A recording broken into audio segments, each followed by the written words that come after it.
Fancy saris కి కంచిపట్టు శారీస్ కి పెట్టింది పేరు పూర్ణిమ ప్రింట్స్, కేబిహెచ్పి అండ్ మాదాపూర్. నమస్కారం. కార్తీక పురాణం 26వ రోజు పారాయణలోకి వచ్చాం. ఈరోజు కార్తీక బహుళ ద్వాదశి. ముందు రోజు ఏకాదశి నాడు ఉపవాసం ఉన్నవారు ఏకాదశి నాడు దాన ధర్మాలు ఏదైనా కుదిరితే చేసుకోవటం, ఒకవేళ కుదరకపోతే ద్వాదశి నాటి ఉదయము ద్వాదశి ఘడియలు దాటకుండానే పారణ చేయాలి. భోజన కార్యక్రమం ముగించుకోవాలి.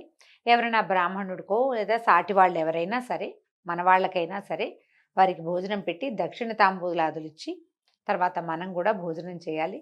ఒకవేళ ఏదైనా దాన ధర్మాదులు చేయదలుచుకుంటే పారణకి ముందే ఉదయకాలంలోనే దాన ధర్మాదులు దీపదానం చేయదలుచుకుంటే అది, దీపారాధనలు విశేషించి చేయదలుచుకుంటే అవి చేసేసి తర్వాత ద్వాదశి పారణం చేయటం మంచిది.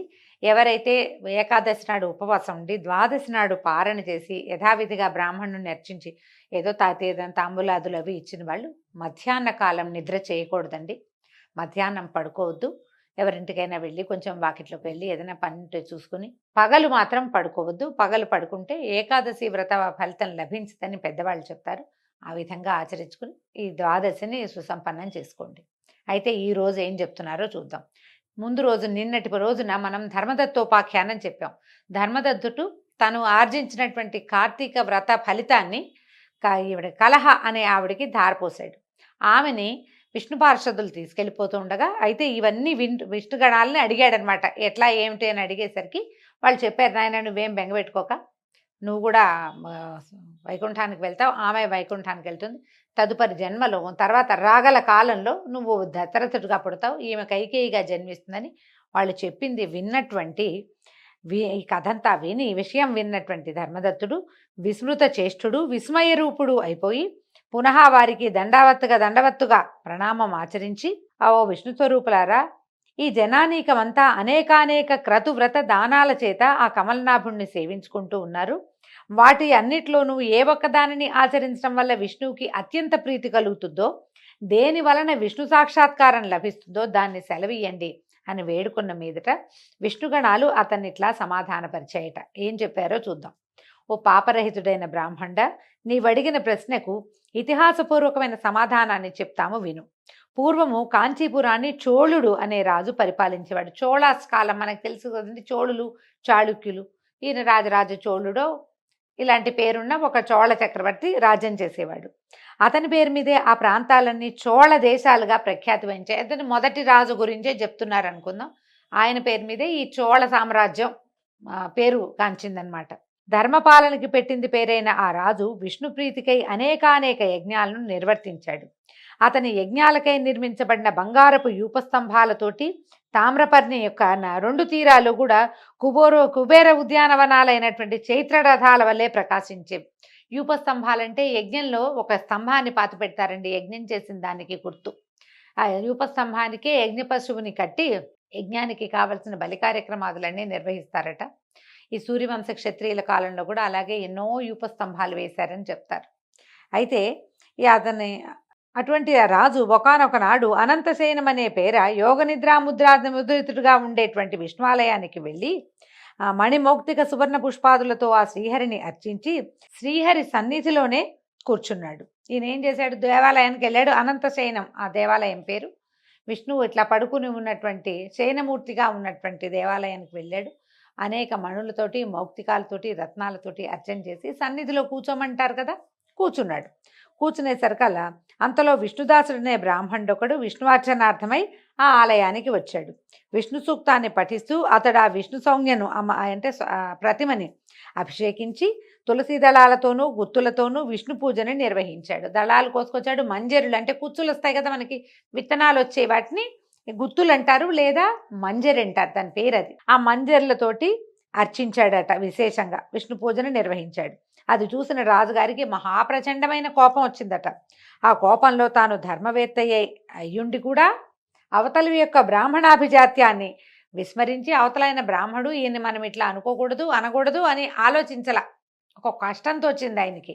ఓ విష్ణుగోరి విష్ణుదాసుడా, నేను మాణిక్యాలతోనూ బంగారు పువ్వులతోనూ చేసిన నా పూజ వలన ప్రకాశమానుడిగా ఉన్నటువంటి ఈ ప్రభువుని నీ తులసాకుల పూజతో ఎందుకు కప్పేశావురా?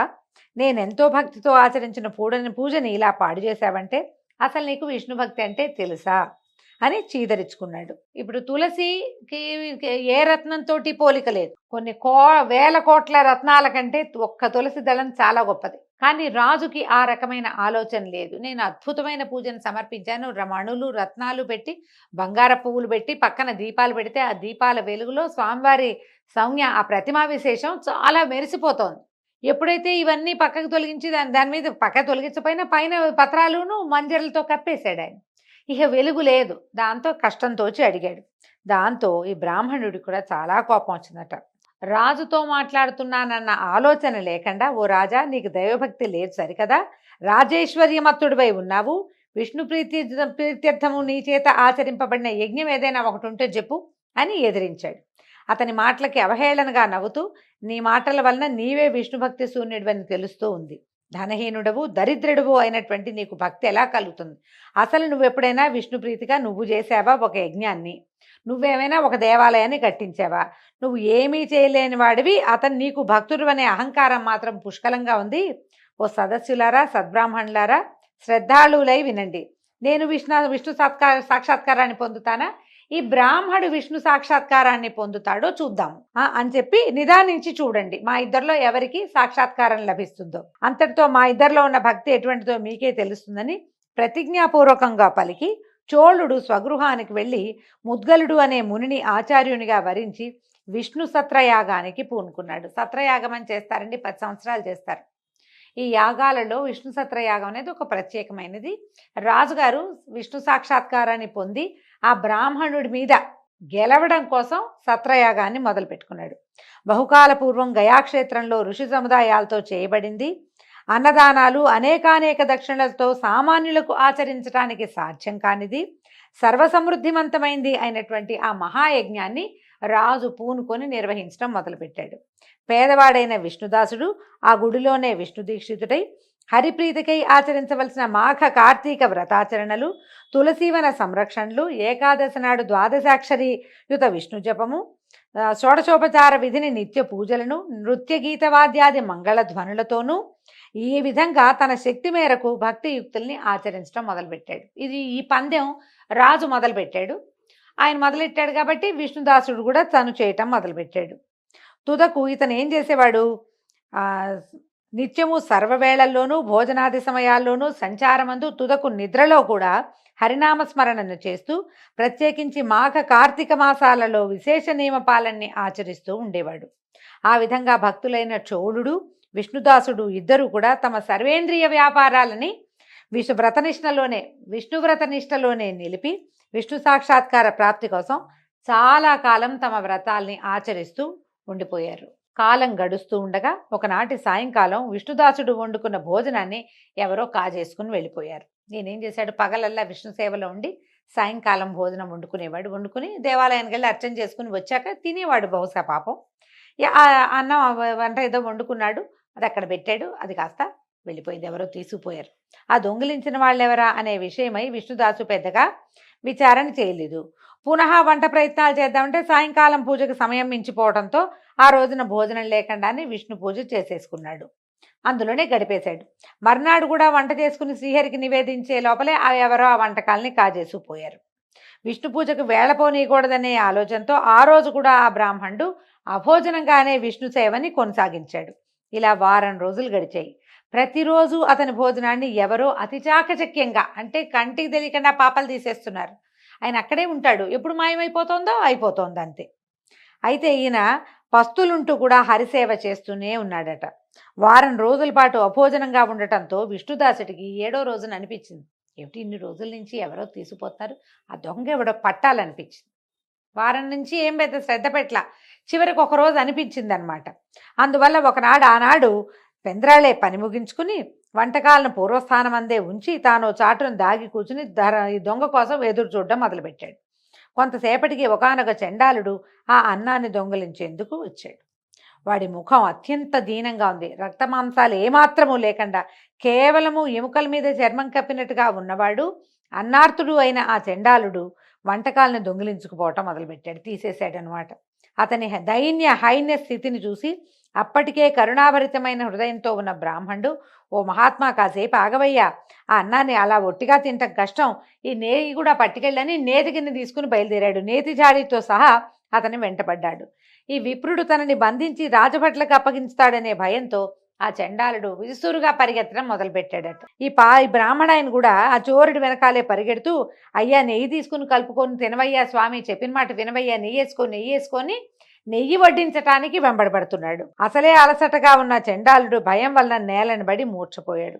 అతన్ని వెన్నంటి వచ్చిన విష్ణుదాసుడు, అయ్యో మూర్ఛపోయావా మహాత్మా అని చెప్పి తన పైవస్త్రపు చెంగులతో ఆ చండాలుడికి ఇట విసరటం మొదలుపెట్టాడు. పాపం ఊపి లేదు, ఈయన నీరసపడిపోయి మూర్ఛపోయాడు, భయపడ్డట్టున్నాడు, ఇంత పరిగెత్తాడు ఆకలితోటి అని బాధపడుతూ విసురుతున్నట్ట. ఈ విసిరిన గాలికి మెల్లిగా శీఘ్రంగా కోలుకున్నటువంటి చండాలుడు చిరునవ్వు నవ్వుతూ లేచాడు.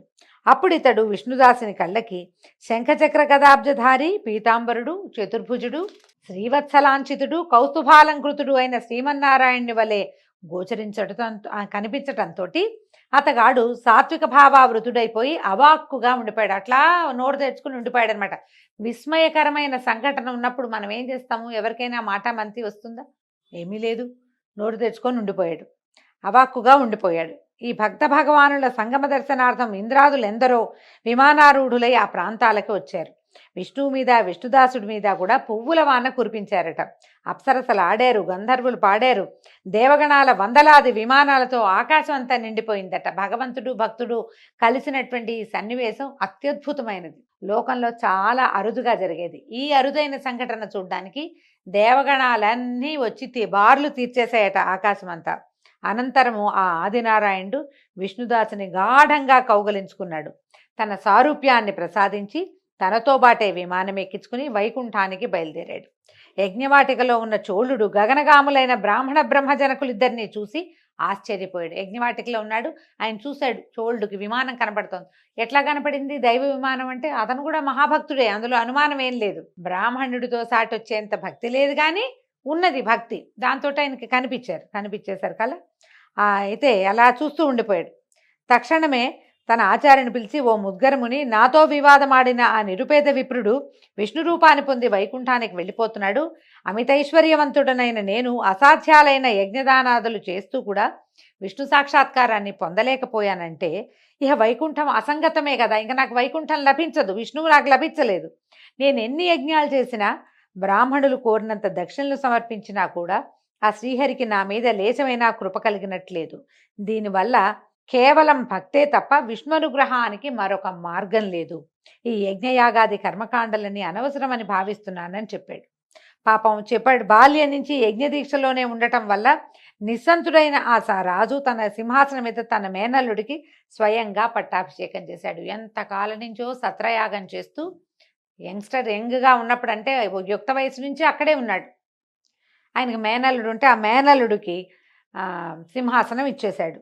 అయితే అప్పటి నుంచినట, ఏగో తస్మాత్ అధ్యాపిత దేశే సదా రాజ్యాంశభాగిన స్వశ్రియా ఏవ జాయంతే తత్కృత విధివర్తిన. అప్పటి నుంచి చోళ దేశాలలో మేనల్లుళ్లే రాజులవుతున్నారట. అవునో కాదనండి, పురాణంలో అయితే ఇలాగే చెప్తున్నారు.